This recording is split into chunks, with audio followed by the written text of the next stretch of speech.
Malam di Bandung selalu punya cara sendiri untuk meninggalkan kesan. Udara sejuknya, bau tanah basah seusai hujan, dan lampu jalan yang temaram selalu membuat kota ini tampak romantis, meskipun suasana hati kadang tidak selalu seindah itu. Di Jalan Riau, tepatnya di sebuah kafe bernama Kopi Kayu Manis, kami semua, anak kelas 12 SMA Negeri 5 Bandung, berkumpul untuk merayakan malam perpisahan. Kafe itu tidak terlalu besar, tapi hangat. Dindingnya dari bata merah, dihiasi rak-rak buku dan pot tanaman hijau yang digantung di langit-langit. Musik akustik pelan terdengar dari panggung kecil di pojok ruangan. Lilin-lilin kecil menyala di setiap meja, menciptakan suasana yang akrab dan tenang. Malam itu seharusnya menjadi malam penuh tawa, foto-foto, dan janji persahabatan. Semua orang berdandan rapi. Beberapa perempuan memakai gaun sederhana, sementara anak laki-laki kebanyakan memakai kemeja dengan lengan digulung. Aku sendiri mengenakan kemeja putih yang sudah sedikit kusut, tapi kupaksakan agar terlihat pantas. "Arka, sini. Foto bareng dulu," teriak Dika dari meja lain sambil melambaikan tangannya. Aku hanya tersenyum dan mengangguk. Nanti saja, pikirku. Saat itu aku sedang duduk di meja dekat jendela besar, ditemani Nadia. Dia sahabatku sejak kelas 10. Nadia bukan tipe gadis yang mudah dilupakan, matanya tajam, kulitnya pucat, dan cara bicaranya selalu membuat orang merasa dia menyimpan sesuatu yang lebih dalam dari yang terlihat. Malam itu, entah kenapa, Nadia begitu pendiam. Rambut panjangnya yang biasanya ia ikat kini tergerai menutupi sebagian wajah. Matanya tidak pernah benar-benar menatap orang lain, seolah pikirannya melayang jauh ke tempat lain. Aku menyentuh lengannya pelan. "Kamu kenapa, Nat? Dari tadi murung banget. Ini kan malam terakhir kita di SMA, masa mukanya kayak orang mau ke pemakaman?" Ia tidak langsung menjawab. Hanya menghela napas panjang, lalu menatap gelas teh panas di depannya. Uap tipis mengepul, membawa aroma melati yang samar.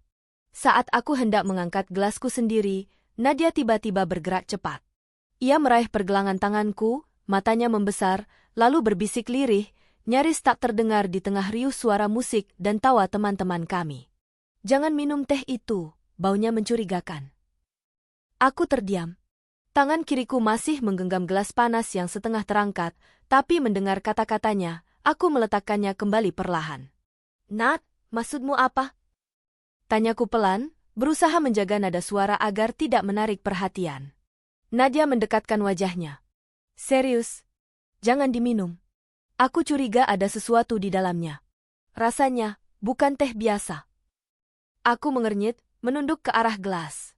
Uapnya memang membawa aroma melati, tapi ada sesuatu yang lain, samar, seperti bau logam atau obat yang asing. Aku berusaha menghirup lebih dalam, tapi semakin kucoba, semakin jelas perasaan tidak enak itu. Aku menelan ludah. "Kamu dari tadi diam ternyata mikirin ini." Nadia mengangguk, matanya gelisah. "Aku tahu ini terdengar aneh, Ark. Tapi aku serius. Aku bakal ambil sampel tehnya buat dibawa ke lab sekolah besok. Biarkan aku yang urus." Aku melongo. "Sampel teh? Kamu pikir ini eksperimen kimia?" "Bukan sekadar eksperimen," katanya tegas, tapi tetap berbisik. "Aku punya firasat buruk. Percayalah." Aku menatap Nadia lama. Entah kenapa, meski ucapannya terdengar berlebihan, ekspresinya membuatku tidak bisa menganggapnya bercanda. Ada ketakutan nyata di sana. Sebelum aku sempat bertanya lebih jauh, musik tiba-tiba berhenti. Semua orang menoleh ke panggung. Guru wali kelas kami, Bu Ratna, naik ke atas panggung kecil dengan mikrofon di tangannya. Senyum hangatnya menyapu seluruh ruangan. "Anak-anakku, malam ini adalah malam terakhir kita bersama-sama dalam kebersamaan di bangku SMA. 3 tahun yang penuh cerita, penuh perjuangan, penuh kenangan. Ibu bangga pada kalian semua." Tepuk tangan bergemuruh. Beberapa teman bahkan bersiul riang. Namun aku tetap terpaku, pikiranku berkecamuk dengan bisikan Nadia barusan. Aku melirik sekeliling. Semua teman tampak bahagia, bercanda, dan saling memotret dengan ponsel mereka. Tak ada satupun yang menunjukkan tanda-tanda aneh. Namun justru itu membuatku semakin resah. Jika benar ada sesuatu yang salah pada teh ini, siapa yang menaruhnya? "Untuk apa?" "Ark," bisik Nadia lagi, Tolong jangan bilang siapa-siapa dulu. Kita lihat besok hasilnya. Aku nggak mau bikin keributan sekarang. Aku mengangguk pelan. Tapi dalam hati, kecemasan itu semakin menguat. Malam berlanjut dengan nyanyian, permainan, dan kilatan kamera. Aku mencoba ikut tertawa, ikut bernyanyi, tapi ada jarak tak kasat mata yang membuatku selalu kembali melirik gelas teh di meja. Gelas itu tetap tak tersentuh sepanjang malam. Sesekali Nadia mencatat sesuatu kecil di kertas tisu. Aku tak tahu apa. Lalu, dengan gerakan hati-hati, ia menuangkan sedikit teh ke dalam botol kecil yang ia sembunyikan di tasnya. Tak ada yang memperhatikan, semua terlalu sibuk dengan pesta. Aku menelan ludah. Malam yang seharusnya menjadi malam terakhir penuh kenangan manis kini berubah menjadi malam penuh pertanyaan. Nadia duduk di sampingku, diam, matanya masih waspada. Sementara aku merasa seolah sedang duduk di ambang sesuatu yang lebih besar, sesuatu yang tak bisa kujelaskan. Dan aku sama sekali tidak tahu bahwa bisikan kecil Nadia di kafe itu akan menyeretku ke dalam kegelapan yang jauh lebih dalam daripada sekadar secangkir teh. Pagi di Bandung setelah hujan selalu membawa aroma yang khas, campuran antara bau tanah, daun basah, dan udara sejuk yang menusuk sampai ke tulang. Jalanan di sekitar Dago masih lengang, hanya beberapa motor yang lalu lalang. Aku berjalan menuju sekolah dengan langkah berat. Kepala masih dipenuhi suara Nadia semalam, "Jangan minum teh itu, baunya mencurigakan." Aku benar-benar tidak bisa tidur. Gelas teh yang tak tersentuh di meja kafe semalam seperti terus mengejakku dalam mimpi. Aku membayangkan apa yang mungkin terjadi jika aku meneguknya. Pusing? Keracunan? Atau sesuatu yang lebih buruk? Di depan gerbang SMA Negeri 5, beberapa teman sudah berkumpul. Mereka masih bercerita tentang perpisahan semalam, tertawa-tawa, menunjukkan foto di ponsel masing-masing. Tapi suasana hatiku berbeda. Aku menoleh, mencari sosok Nadia. Dia sudah ada di halaman sekolah, berdiri di dekat taman kecil. Rambutnya diikat, wajahnya serius. Begitu melihatku, ia langsung menghampiri. "Arka, kamu datang juga," katanya cepat. "Aku sudah simpan sampel tehnya." Aku menelan ludah. "Kamu beneran mau bawa ke lab? Nanti kalau ada yang lihat gimana?" Nadia menghela napas. "Arka, ini serius. Aku nggak bisa diam aja. Kalau memang ada yang aneh, kita harus tahu kebenarannya." Aku menatapnya lama. Ada kegigihan di sorot matanya, tapi juga ketakutan. Nadia bukan gadis yang mudah panik.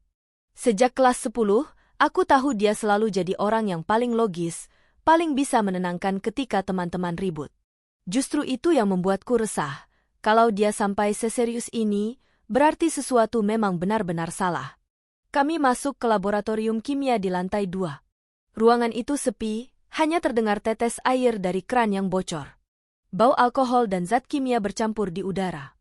Nadia mengeluarkan botol kecil dari tasnya, berisi cairan teh yang ia ambil diam-diam semalam. Warnanya kecoklatan, terlihat biasa. Tapi Nadia menatapnya seolah itu benda berbahaya. "Kalau Pak Surya datang, kita pura-pura mau uji praktikum tambahan," bisiknya.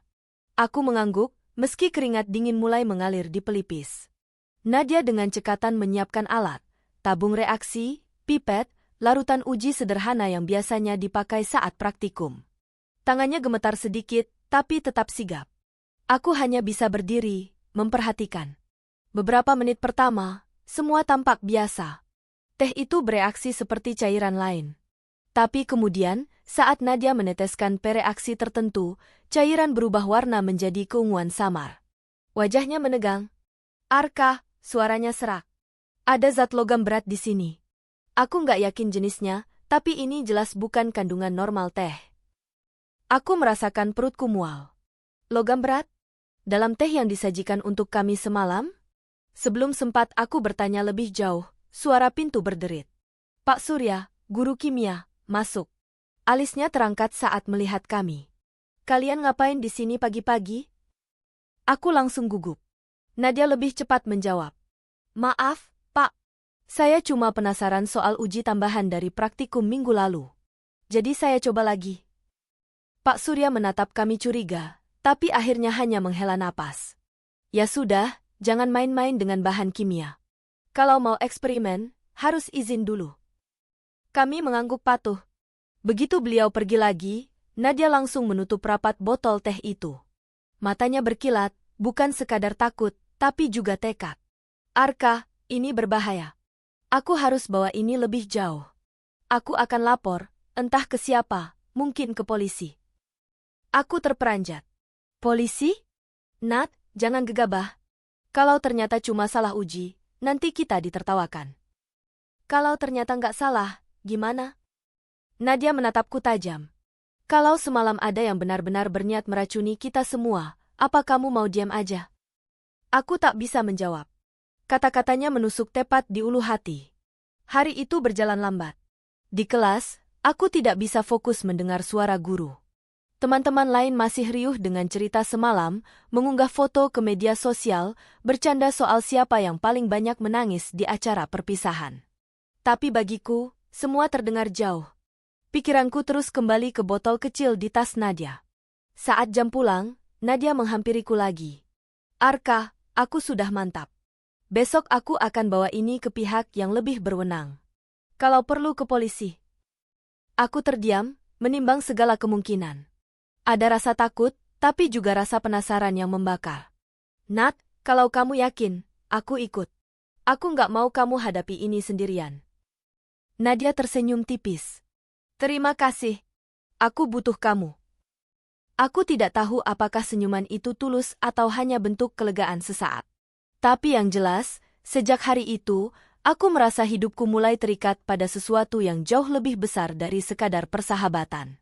Aku juga tidak tahu bahwa keputusan Nadia untuk membawa sampel itu akan mengubah segalanya, membuka rahasia yang selama ini tersembunyi, dan menyeretku ke dalam lingkaran kegelapan yang tak pernah kuinginkan. Malamnya, aku terbaring di kamar sambil menatap langit-langit. Suara jam berdetak terdengar begitu keras. Aku memejamkan mata, tapi bayangan teh berwarna coklat, wajah tegang Nadia, dan hasil uji yang berubah keunguan terus menghantui. Aku tahu, besok tidak akan sama lagi. Aku berjalan keluar kamar dengan langkah ragu. Jarang sekali ada yang menelpon ke rumah, apalagi mencari aku. Biasanya telepon rumah hanya berdering untuk urusan pekerjaan ayah atau sahabat-sahabat ibu. Begitu gagang telepon itu kupegang, suara berat seorang pria terdengar dari seberang. Selamat pagi. Ini dari Polsek Bandung Wetan. Bisa bicara dengan Arka? Tanganku mendadak dingin. Jantungku berdegup kencang, seolah ada palu yang memukul dada dari dalam. Iya, ini saya sendiri, Pak, jawabku terbata. Kami minta kamu datang pagi ini ke kantor. Ada sesuatu yang perlu kami bicarakan mengenai sampel teh yang kamu bawa melalui temanmu, Nadia. Aku terdiam. Napasku tercekat. Kata-kata itu seperti pisau yang menyayat. Polisi, sampel teh. Nadia, semuanya berputar di kepalaku. Pak, ada masalah apa ya? Suaraku terdengar kecil. Lebih baik kamu datang saja. Kami tunggu di polsek. Jangan terlambat. Klik. Telepon ditutup begitu saja. Aku mematung, masih menggenggam gagang telepon. Ayahku berdiri beberapa langkah di belakang, menatapku tajam. Arka, jelaskan. Suaranya tegas, datar, tapi menyimpan nada ancaman. Aku menelan ludah. Itu, dari polisi, ya? Mereka minta aku datang. Polisi? Pagi-pagi begini? Masalah apa? Aku tak bisa menjawab. Mataku menghindari tatapannya. Ibu muncul dari arah dapur, masih mengenakan celemek. Ada apa ini? Polisi? Arka, kamu buat masalah apa di sekolah? Aku nggak bikin masalah, Bu. Suaraku lirih. Tapi, ini soal teh di acara perpisahan semalam. Ayah mengernyit, suaranya meninggi. Teh? Kamu bercanda? Masa polisi repot-repot cuma urusan teh? Aku hanya bisa menunduk. Tidak mungkin aku menjelaskan semuanya sekarang, bukan saat ayah sedang dalam mood seperti itu. Ayahku dikenal keras, tipe yang selalu menjaga nama baik keluarga di atas segalanya. Arka, katanya lagi, ingat baik-baik. Jangan sampai kamu menyeret nama kita ke masalah. Kalau kamu ada salah, sebutkan sekarang. Jangan bikin ayah malu di depan orang. Yah, tolong, aku jelasin nanti aja. Aku harus berangkat sekarang, ucapku, lalu cepat-cepat mengambil jaket dan keluar rumah sebelum perdebatan semakin memanas. Aku bisa merasakan tatapan ayah yang membakar punggungku hingga pintu tertutup. Polsek Bandung Wetan berdiri di sebuah bangunan tua bercat krem di pinggir jalan besar. Saat aku tiba, suasana kantor polisi cukup ramai, orang-orang lalu lalang, ada yang mengurus surat, ada yang duduk menunggu, ada pula yang wajahnya kusut jelas sedang terjerat masalah. Aku melangkah ke meja depan, berusaha menahan gugup. "Permisi, saya Arka. Tadi pagi saya dipanggil ke sini," kataku pada petugas di meja. Petugas itu memeriksa catatan, lalu mengangguk. "Oh, Arka, silakan masuk ke ruangan penyidik." Langkahku terasa berat ketika melewati koridor sempit. Bau kopi basi bercampur dengan asap rokok menyengat hidungku. Di dinding tergantung poster-poster tentang bahaya narkoba dan tindak kriminal.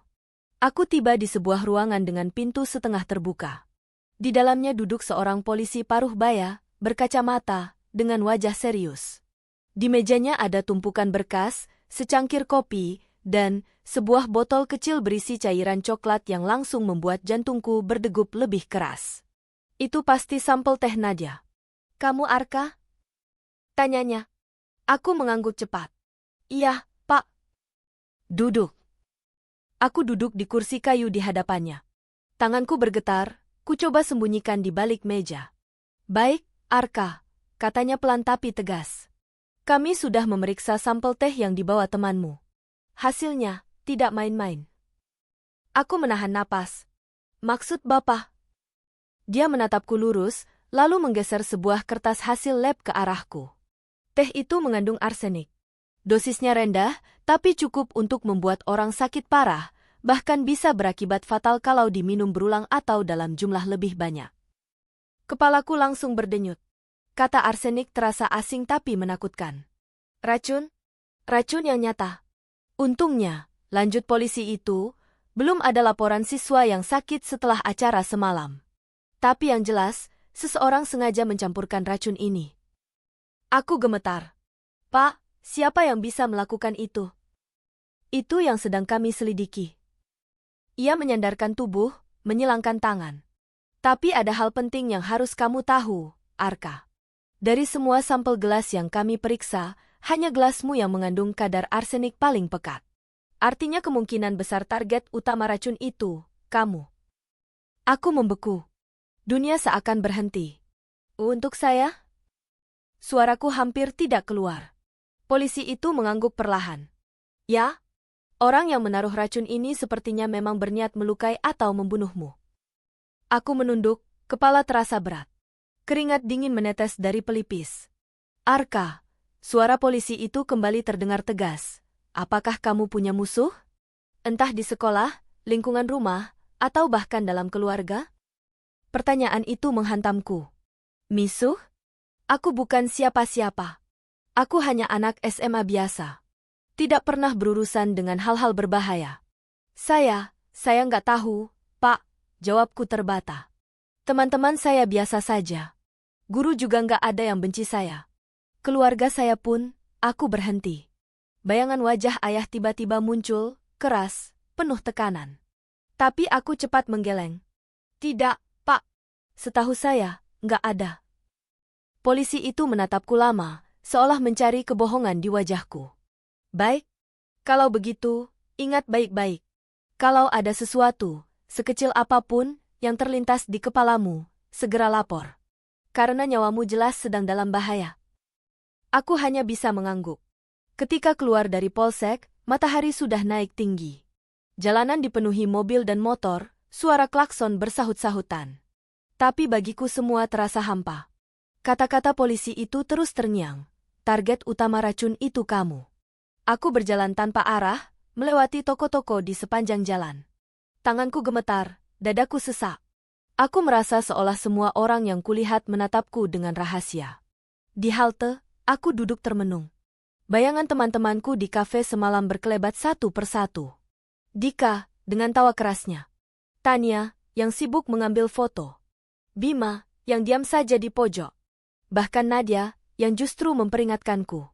Siapa di antara mereka yang menyembunyikan niat jahat? Atau mungkin, ini bukan soal sekolah saja. Mungkin ada sesuatu yang lebih dalam, sesuatu dari keluargaku yang selama ini tidak aku tahu.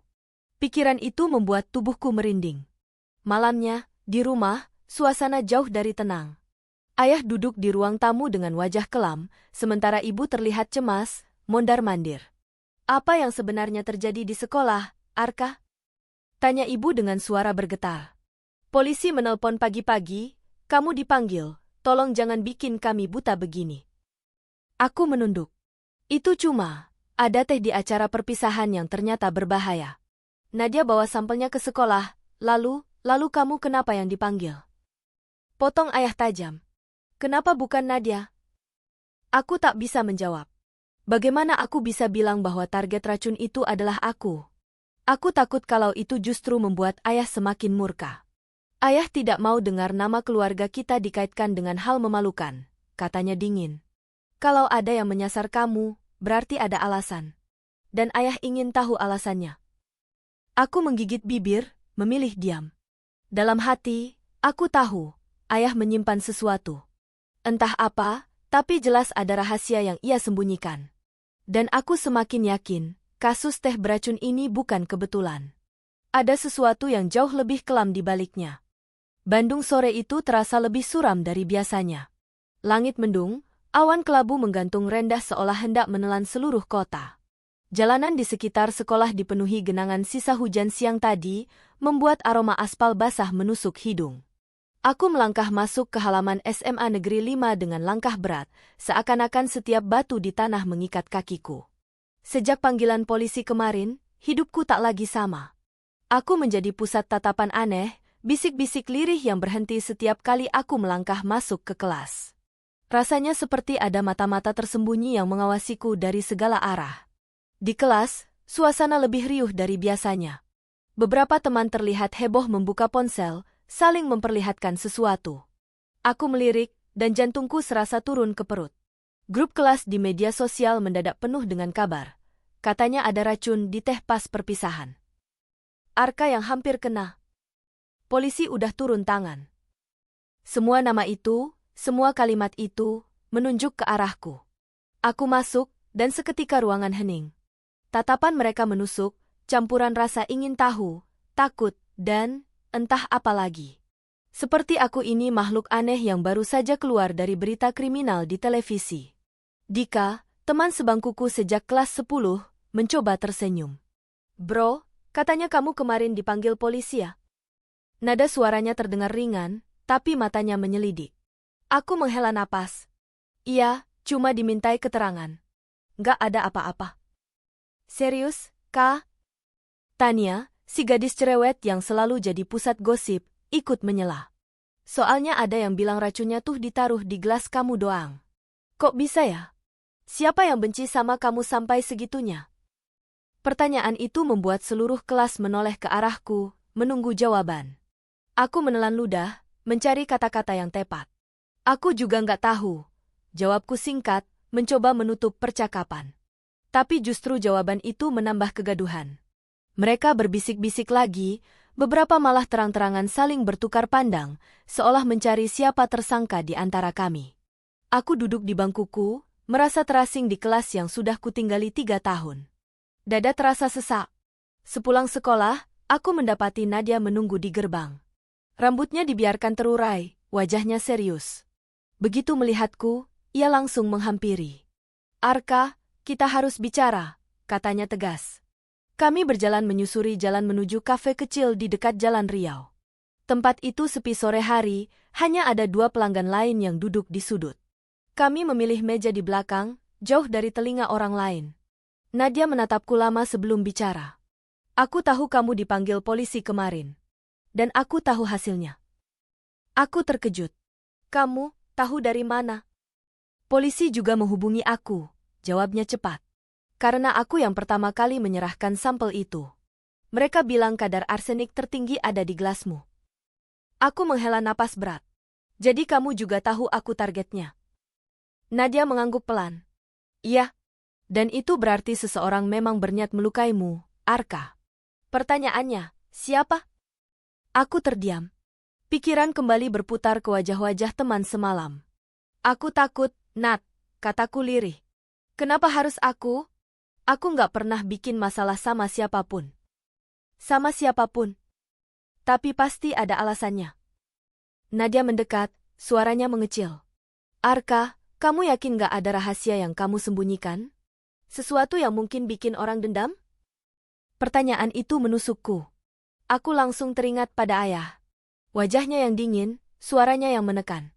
Kata-katanya semalam, kalau ada yang menyasar kamu, berarti ada alasan. Tapi aku tidak mungkin menceritakan itu pada Nadia sekarang. Aku hanya menggeleng. Aku benar-benar nggak tahu.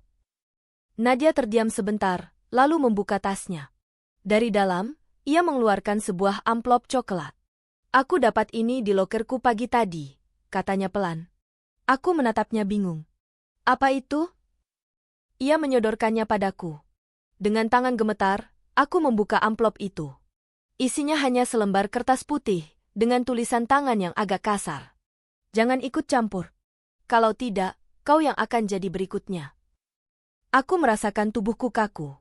Tulisan itu dingin, mengancam, seakan menancap langsung ke dadaku. Ini jelas buat aku, kata Nadia dengan wajah pucat. Karena aku yang bawa teh itu ke polisi. Aku menatapnya, mencoba meredakan ketakutannya meski diriku sendiri hampir runtuh. Nat, berarti pelakunya tahu gerak-gerik kita. Dia mengawasi kita. Nadia menggigit bibir, matanya berair. Arka, aku takut.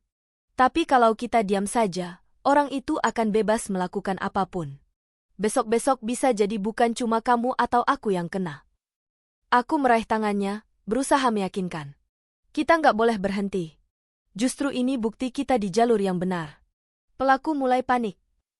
Tapi jauh di dalam hati, aku sadar, kami sedang bermain api. Keesokan harinya, sekolah makin ricuh. Gosip berkembang semakin liar. Ada yang bilang aku korban percobaan pembunuhan karena rebutan cinta. Ada yang bilang keluargaku punya masalah bisnis dan dendamnya terbawa ke sekolah. Bahkan ada yang berbisik aku sendiri yang mencampurkan racun itu untuk mencari perhatian. Setiap bisikan itu menusukku seperti pisau. Di kantin, aku mendengar Dika berbicara dengan beberapa teman lain. Nggak heran kalau targetnya Arka. Dia kan sering deket sama Nadia. Banyak yang nggak suka sama itu. Aku berhenti di ambang pintu, darahku mendidih. Dika? Sahabatku sendiri yang berkata seperti itu? Aku menghampiri meja mereka. Maksud kamu apa, Dik?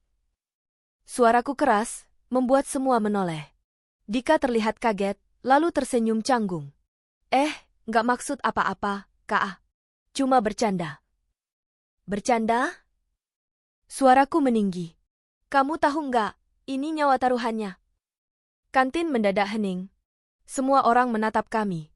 Dika mengangkat tangan, mencoba menenangkan. Bro, tenang. Gue cuma ngomong asal. Jangan dibawa serius. Aku memandangnya tajam. Ada sesuatu di wajahnya, senyum canggung yang terasa dipaksakan, tatapan mata yang cepat menghindar. Untuk pertama kalinya, aku meragukan sahabatku sendiri sore itu, aku kembali pulang dengan kepala penuh gejolak. Rumah terasa lebih dingin dari biasanya. Ayah duduk di ruang tamu, menatap televisi tanpa suara. Ibu sibuk di dapur, tapi wajahnya jelas menyimpan kegelisahan. Aku masuk kamar, meletakkan tas, lalu menjatuhkan diri ke kasur. Pikiranku tak berhenti berputar. Pesan ancaman untuk Nadia, gosip yang semakin liar, tatapan Dika yang mencurigakan. Aku menatap langit-langit. Satu pertanyaan terus mengiang, siapa yang ingin aku mati? Dan lebih menakutkan lagi, kenapa? Aku tahu satu hal dengan pasti, jawabannya tidak akan sederhana. Ada rahasia besar yang sedang disembunyikan seseorang, dan aku sedang ditarik masuk ke dalamnya. Malam itu, sebelum tidur, aku mendapat pesan di ponsel. Nomor tak dikenal. Kau tidak akan selamat kalau terus mencari tahu. Tanganku gemetar. Layar ponsel terasa membakar. Aku baru sadar, ini bukan sekadar permainan. Ini perang. Dan aku sudah terjebak di tengahnya. Malam itu, Bandung diguyur hujan deras. Rintiknya menampar genteng rumah, menghasilkan suara berisik yang membuat suasana makin muram. Aku duduk di kamar, lampu meja menyala redup, menatap kosong pada pesan ancaman di layar ponsel. Kata-katanya berulang-ulang di kepalaku seperti mantra yang menghantui. kau tidak akan selamat kalau terus mencari tahu. Aku tidak bisa tidur. Nafasku terasa berat, seakan dadaku dipenuhi batu. Pikiran berputar pada banyak hal. Siapa pengirim pesan itu? Kenapa aku? Dan apakah ini semua benar-benar ada hubungannya denganku, atau dengan keluargaku? Ketukan pelan di pintu mengejutkanku. Aku segera menyembunyikan ponsel di bawah bantal. Pintu terbuka, menampakkan ibuku dengan wajah lelah. Arka, kamu belum tidur? Tanyanya lembut. Aku menggeleng. Belum bisa, Bu. Ia masuk, duduk di tepi kasur. Matanya memandangku lama, lalu menarik napas panjang. Kamu kelihatan kacau akhir-akhir ini. Ibu tahu kamu berusaha kelihatan kuat, tapi ibu bisa lihat kamu menyimpan sesuatu. Aku menggigit bibir. Untuk sesaat aku ingin curhat segalanya, tapi rasa takut menahan lidahku. Ibu, kataku lirih, kenapa aku harus jadi sasaran? Aku nggak ngerti. Aku nggak pernah salah sama siapapun. Ibuku menunduk, wajahnya seperti menyimpan beban bertahun-tahun. Arka, ada hal yang sebenarnya ingin ibu ceritakan, tapi ayahmu selalu melarang. Aku menoleh cepat. Hal apa, Bu? Ia menggenggam tanganku erat. Tentang masa lalu ayahmu. Aku menahan napas. Dulu, sebelum kita pindah ke Bandung, ayahmu pernah terlibat urusan yang rumit di Jakarta. Dia bekerja di sebuah perusahaan impor teh dan rempah. Tapi perusahaan itu tidak bersih. Ada banyak kasus penyelundupan, permainan kotor, bahkan ada orang yang meninggal karena keracunan produk mereka. Aku membeku. Ibumu tidak tahu detailnya. Lanjutnya dengan suara bergetar. Tapi ayahmu pernah dipanggil polisi. Dia berhasil keluar dari kasus itu, entah bagaimana. Setelah itu, dia memutuskan pindah ke Bandung, meninggalkan semuanya. Dia bilang kita harus memulai hidup baru. Kepalaku berputar. Jadi, ayahku menyimpan rahasia sebesar itu? Ibu curiga, bisiknya, apa yang kamu alami sekarang ada hubungannya dengan masa lalu ayahmu. Bisa jadi ada orang yang masih menyimpan dendam. Aku tidak bisa berkata-kata. Suara hujan di luar seakan semakin keras, menutupi detak jantungku yang tak terkendali. Keesokan paginya, suasana rumah seperti gunung berapi yang siap meletus. Saat sarapan, aku memberanikan diri menatap ayah. Yah, kataku pelan, aku tahu tentang masa lalu ayah di Jakarta. Wajahnya langsung menegang. Sendok yang dipegangnya berhenti di udara. Matanya menatap tajam, dingin, seolah bisa membekukan udara di ruangan. Ibumu yang cerita? Suaranya pelan tapi berbahaya. Aku menelan ludah. Ibu cuma bilang kalau ayah pernah terlibat kasus perusahaan impor teh dan rempah. Ada orang yang meninggal. Ayah, ada hubungannya sama itu, kan? Ruangan hening.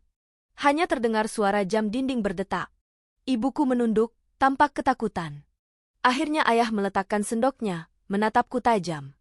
Kamu tidak mengerti apapun, Arka. Itu urusan orang dewasa. Urusan masa lalu. Jangan pernah mencampurinya. Tapi, yah? Suaraku meninggi. Bagaimana kalau itu semua berhubungan sama yang terjadi sekarang? Bagaimana kalau orang yang ingin meracuni aku itu ada hubungannya dengan masa lalu ayah? Wajah ayah berubah merah, nadanya meledak. Diam! Jangan bicara sembarangan. Aku tertegun, tubuhku gemetar. Yang perlu kamu tahu, masa lalu itu sudah selesai. Kalau kamu pintar, jangan buka-buka lagi, katanya dengan suara menekan. Aku ingin melawan, ingin menuntut jawaban, tapi sorot matanya membuatku ciut. Itu tatapan seseorang yang menyimpan rahasia gelap, rahasia yang bisa menghancurkan segalanya jika terbongkar. Hari itu di sekolah, aku masih dihantui percakapan dengan ayah. Pikiranku kalut, sulit fokus pada pelajaran. Bahkan suara guru hanya terdengar seperti dengung lebah. Saat istirahat, Nadia menghampiriku. Arka, kamu kelihatan parah banget. Ada apa? Aku menariknya ke tempat sepi di belakang aula. Lalu, dengan suara pelan, aku menceritakan semuanya. Tentang cerita ibu, tentang masa lalu ayah di perusahaan impor teh, tentang reaksinya yang meledak saat kutanya. Nadia mendengarkan dengan serius, wajahnya pucat. Arka, kalau benar begitu, berarti semua ini lebih besar daripada yang kita kira. Ini bukan sekadar urusan remaja SMA. Ini, urusan orang dewasa, dendam lama. Aku mengangguk lemah. Aku takut, Nat. Kalau benar ini ada hubungannya dengan ayah, berarti aku cuma korban dari masalah yang bukan salahku. Nadia menggenggam tanganku. Kamu nggak sendirian. Kita cari tahu sama-sama. Aku menatap matanya, merasakan sedikit ketenangan. Tapi jauh di lubuk hati, aku tahu ucapan itu tidak akan mudah ditepati. Sore hari, setelah pulang sekolah, aku memberanikan diri mengorek lebih jauh. Aku masuk ke ruang kerja ayah saat rumah sepi. Ruangan itu kecil, penuh tumpukan berkas dan map coklat. Aroma kayu tua bercampur dengan bau kertas lembab memenuhi udara. Aku membuka salah satu laci meja, menemukan map berisi dokumen lama. Tanganku gemetar saat membaca. PT Surya Rempah Nusantara. Nama perusahaan itu tercetak jelas. Ada beberapa surat pemanggilan polisi dari tahun 2009 dengan nama ayah tertera sebagai saksi. Tapi yang membuat darahku berdesir adalah sebuah foto. Foto hitam putih dari koran lama. Seorang pria paruh baya tergeletak tak bernyawa di depan gudang teh dengan judul berita, Misteri Kematian Kepala Gudang PT Surya Rempah Nusantara, Dugaan Keracunan Arsenik. Arsenik. Kata itu menusukku lagi, sama seperti yang kutemukan di teh perpisahan. Aku hampir menjatuhkan foto itu. Napasku tercekat. Jadi, racun yang hampir membunuhku sekarang pernah digunakan di kasus kematian masa lalu yang melibatkan perusahaan ayah? Tiba-tiba suara pintu berderit. Aku buru-buru menyelipkan foto dan dokumen itu kembali ke map, tapi terlambat. Ayah sudah berdiri di ambang pintu. Tatapannya seperti kilat yang menyambar. Apa yang kamu lakukan di sini, Arka? Aku membeku, wajahku pucat. Aku cuma... Jangan bohong. Suaranya meledak. Aku menggertakkan gigi, memberanikan diri melawan. Ayah, aku sudah lihat semuanya. Tentang perusahaan itu, tentang orang yang mati diracun arsenik. Jadi jangan lagi sembunyikan apapun dari aku. Ruangan mendadak hening. Ayah menatapku lama, wajahnya keras tapi matanya menyimpan sesuatu, rasa takut. Akhirnya ia mendekat, suaranya rendah tapi menusuk. Kalau kamu tahu, berarti kamu dalam bahaya lebih besar dari yang kamu kira. Arka, ada orang yang tidak pernah lupa. Mereka bisa menunggu bertahun-tahun hanya untuk balas dendam. Dan kalau mereka sudah bergerak, tidak ada yang bisa menghentikan mereka. Aku merasakan bulu kuduku berdiri. Siapa mereka, ya? Tanyaku pelan. Ayah tidak menjawab. Ia hanya memalingkan wajah, lalu keluar dari ruangan, meninggalkanku dalam ketakutan yang semakin dalam. Malam itu, aku tidak bisa tidur. Kata-kata ayah terus menggema di kepalaku. Ada orang yang tidak pernah lupa. Aku merasa seperti bayangan masa lalu ayah kini sedang mengejarku, menempel padaku, bahkan ingin membunuhku. Dan saat aku menutup mata, aku kembali melihat tulisan ancaman itu. Kali ini lebih jelas, lebih dekat, seakan berbisik langsung ke telingaku. Kau tidak akan selamat. Aku sadar, babak baru dari mimpi buruk ini baru saja dimulai. Hujan berhenti sejak dini hari, meninggalkan genangan air di jalan-jalan kecil Bandung. Udara pagi lembab, tapi anehnya tubuhku justru terasa panas, seolah demam.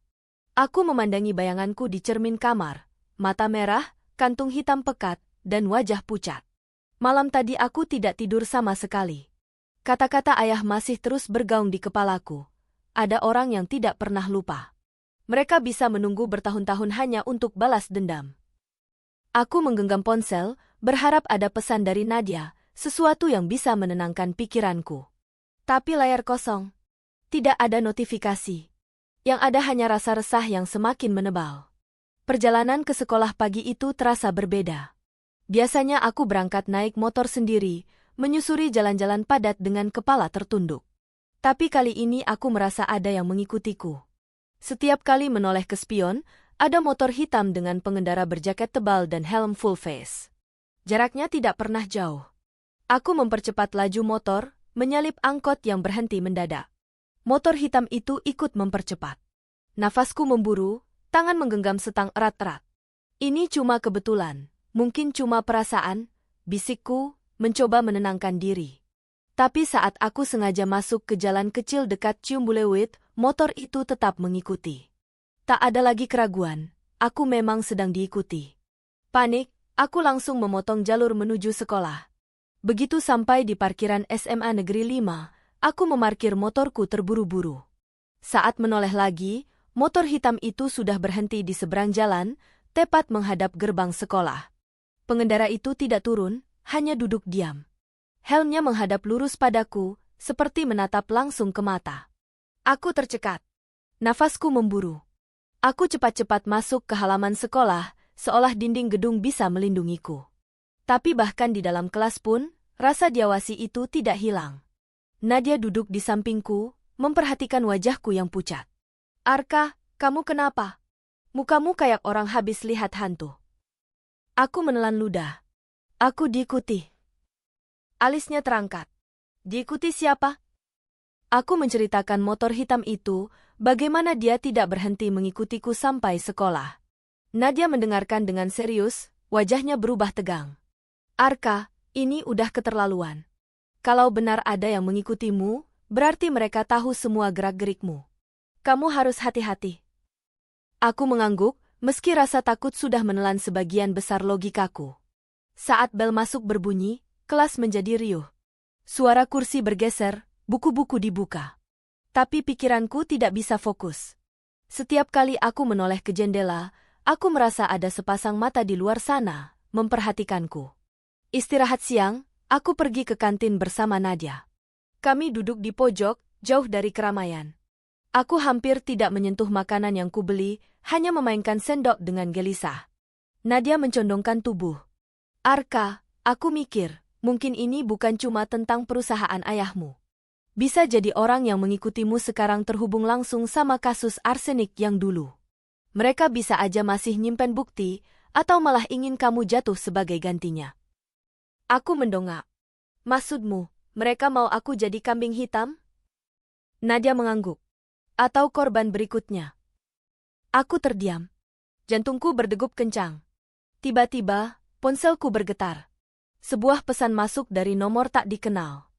Aku membuka dengan tangan gemetar. Keluar ke halaman belakang sekarang.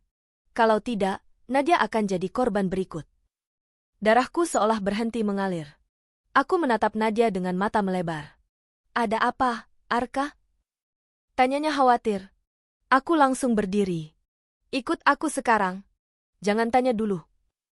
Kami bergegas menuju belakang sekolah, melewati lorong panjang yang sepi. Udara di sana lebih dingin, angin bertiup kencang dari lapangan kosong. Jantungku berdetak keras, tanganku menggenggam erat ponsel. Tapi begitu sampai di halaman belakang, tidak ada siapapun. Kosong.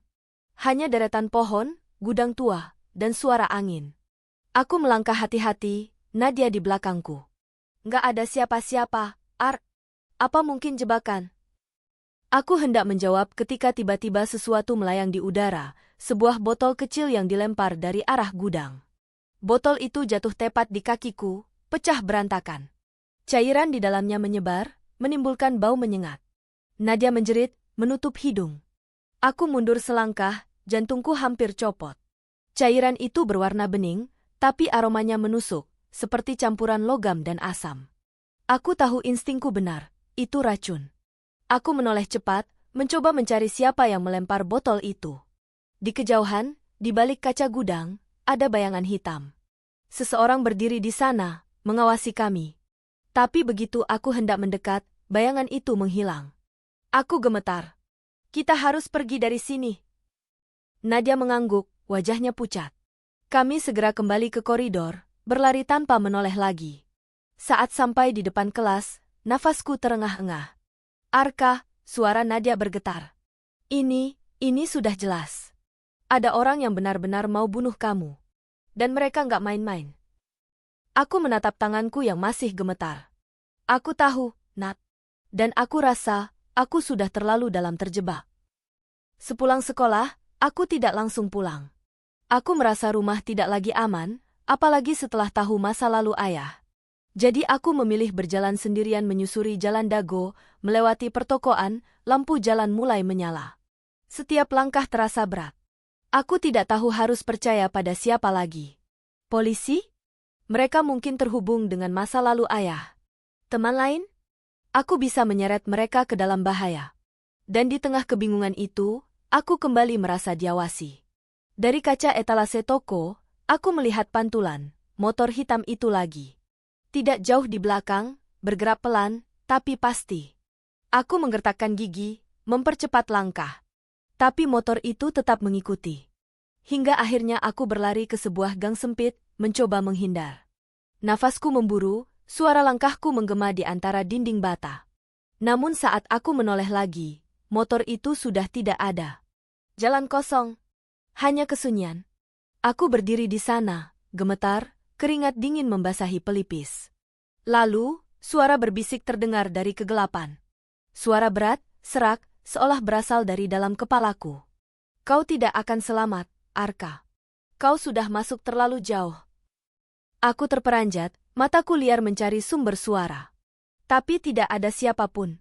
Dan untuk pertama kalinya, aku benar-benar merasa, mungkin aku tidak akan pernah keluar hidup-hidup dari semua ini.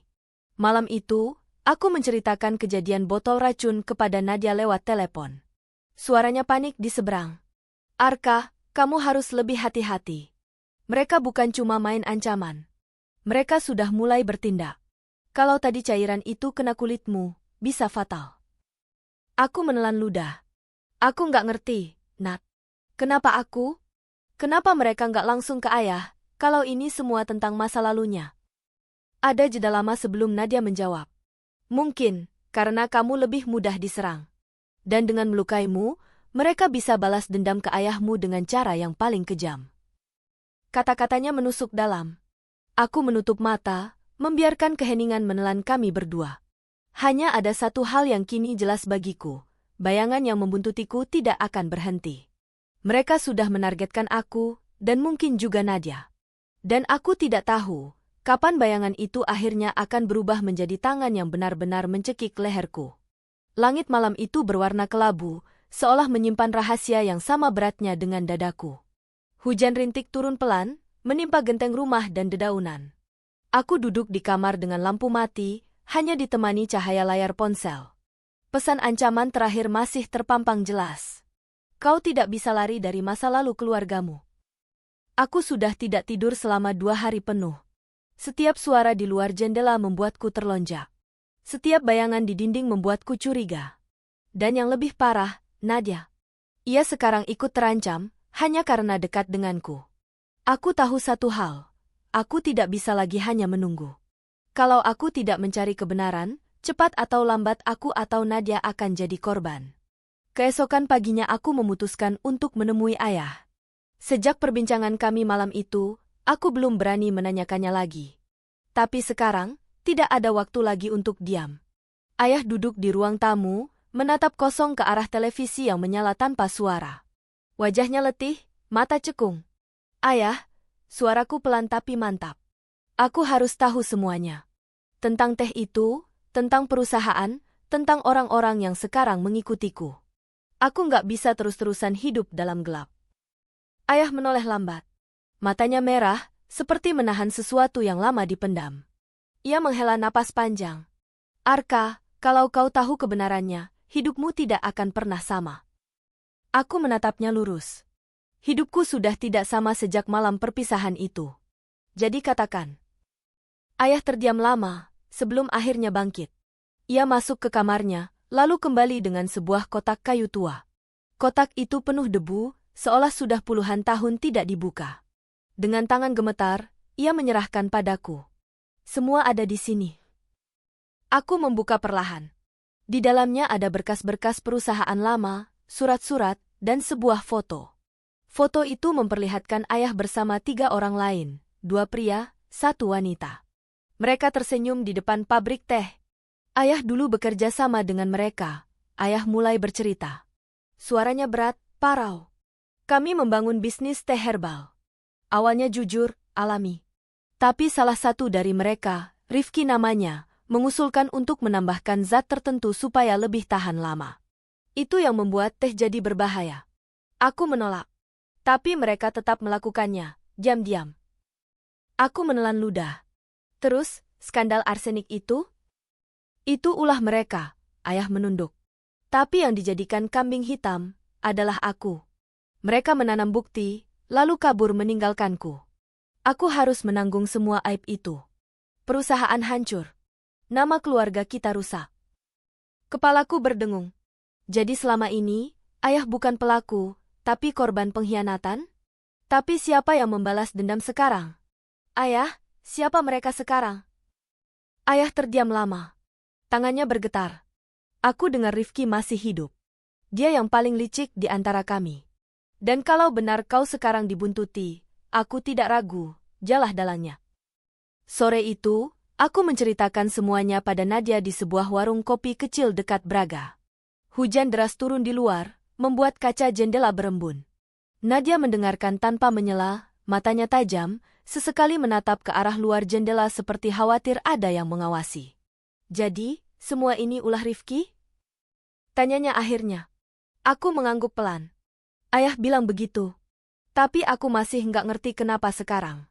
Kenapa setelah sekian lama, dia baru bertindak? Nadia menunduk, jari-jarinya mengetuk meja gelisah. Mungkin karena kamu. Kamu bukan lagi anak kecil. Kamu mulai dewasa, dan mungkin kamu dianggap ancaman. Atau mungkin, kamu hanya pion dalam permainan balas dendam mereka. Aku tercekat. Kata-katanya terasa benar sekaligus menakutkan. Tiba-tiba ponselku bergetar lagi. Sebuah pesan masuk dari nomor yang sama. Kalau ingin tahu kebenaran terakhir, datang ke gudang tua dekat stasiun malam ini. Sendirian. Tanganku gemetar memegang ponsel. Aku menunjukkannya pada Nadia. Wajahnya langsung pucat. Arka, itu jelas jebakan. Aku tahu, jawabku lirih. Tapi kalau aku nggak datang, kita nggak akan pernah tahu siapa sebenarnya di balik semua ini. Aku nggak bisa terus lari. Nadia menggenggam tanganku erat. Kalau kamu nekat, aku ikut. Aku menatap matanya yang berkilat. Ada keteguhan di sana, meski penuh rasa takut. Aku ingin menolak, ingin melindunginya. Tapi aku tahu, Nadia bukan orang yang bisa ditahan kalau sudah memutuskan sesuatu. Malam itu, kami berdua mendatangi gudang tua dekat stasiun Bandung. Bangunannya besar, cat dinding terkelupas, jendela pecah di sana-sini. Lampu jalan redup, hanya memberikan cahaya samar. Angin malam menusuk kulit. Kami masuk pelan-pelan, langkah kaki bergema di lantai beton. Bau lembab menusuk hidung. Gudang itu kosong, hanya ada tumpukan peti kayu tua. Arka, bisik Nadia. Aku nggak suka tempat ini. Aku menggenggam tangannya erat. Kita cari cepat, lalu keluar. Tiba-tiba, suara tepuk tangan terdengar dari kegelapan. Suara berat, tenang, tapi penuh ejekan. Akhirnya kau datang juga, Arka. Dari balik bayangan, seorang pria muncul. Rambutnya beruban, wajahnya penuh kerut, tapi matanya tajam. Aku mengenali sosok itu dari foto di kotak ayah, Rifki. Dadaku sesak. Kamu, selama ini kamu yang mengikutiku? Rifki tersenyum dingin. Bukan cuma mengikutimu. Aku yang mengatur semuanya. Teh beracun di perpisahan itu, pesan-pesan ancaman, bahkan bayangan motor yang selalu menempelimu. Semua untuk menguji keberanianmu. Nadia melangkah maju, marah. Kenapa Arka? Apa salahnya dia? Kalau kamu dendam, balas ke ayahnya langsung. Rifki tertawa pelan. Justru disitulah letaknya. Membunuh ayahnya hanya akan mengulang masa lalu. Tapi menghancurkan anaknya, itu balas dendam yang paling manis. Anak yang tidak tahu apa-apa, dipaksa menanggung dosa keluarga. Kata-katanya membuat darahku mendidih. Ayahku bukan pelaku. Kalian yang salah. Kalian yang menanam bukti waktu itu. Sorot mata Rifki berkilat. Memang benar. Tapi dunia sudah percaya ayahmu bersalah. Dan sekarang, dunia juga akan percaya kalau kau adalah kelanjutan dosa itu. Sebelum aku sempat bereaksi, Rifki mengeluarkan botol kecil berisi cairan bening. Ia mengangkatnya tinggi, menatapku dengan senyum sinis. Ini sama seperti teh di perpisahanmu. Satu teguk saja, hidupmu berakhir. Dan semua orang akan percaya, kau bunuh diri karena tidak tahan menanggung aib keluargamu. Aku mundur selangkah, jantung berdegup kencang. Nadia mencengkeram lenganku, wajahnya pucat pasi. Tapi tiba-tiba, suara langkah cepat terdengar dari pintu gudang. Polisi masuk dengan senjata terangkat, dipimpin oleh ayahku. Rifki, letakkan itu sekarang. Suara ayah menggelegar. Aku tertegun. Ayah berdiri di sana, wajahnya penuh kemarahan dan keteguhan. Rifki hanya tertawa. Akhirnya kau muncul juga, sahabat lama. Siap melihat anakmu mati di depan matamu? Situasi mendidih. Polisi mengepung, Rifki masih menggenggam botol racun. Aku berdiri di tengah, terjebak. Ayah melangkah maju, menatap Rifki. Kalau dendammu padaku, habisi aku. Jangan bawa anakku. Untuk pertama kalinya, wajah Rifki bergetar. Tapi hanya sesaat. Lalu ia berteriak, mengangkat botol itu ke arahku. Aku refleks menutup mata, siap menerima nasib. Namun, sebelum botol itu dilempar, Nadia melompat ke depan.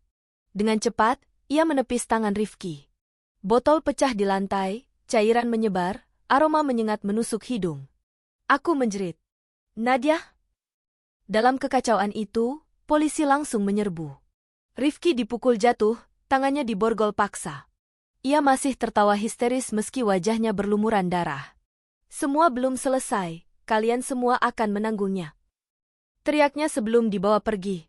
Aku segera berlari ke arah Nadia. Ia tergeletak di lantai, tubuhnya gemetar. Cairan racun mengenai tangannya, kulitnya mulai memerah, terbakar. Nadia, bertahanlah. Aku memeluknya erat, air mata mengalir deras. Ia tersenyum lemah. Aku nggak bisa biarin kamu sendirian, Ark, kalau harus ada yang terluka, biar aku yang duluan. Hatiku hancur mendengarnya. Aku berteriak meminta bantuan. Polisi buru-buru membawa Nadia ke rumah sakit. Jam-jam berikutnya berjalan seperti mimpi buruk. Aku duduk di lorong rumah sakit, menunggu kabar Nadia. Ayah duduk di sampingku, diam, wajahnya penuh rasa bersalah. Akhirnya, dokter keluar. Wajahnya serius. Racun sudah mulai menyebar, tapi kami berhasil menetralkan sebagian. Keadaannya kritis, tapi ada harapan. Aku menutup wajah dengan kedua tangan, menangis terisak. Ayah menepuk bahuku pelan. Arka, maafkan aku. Semua ini terjadi karena masa laluku. Seharusnya aku yang menanggungnya, bukan kau, bukan Nadia. Aku menggeleng, menatapnya dengan mata basah.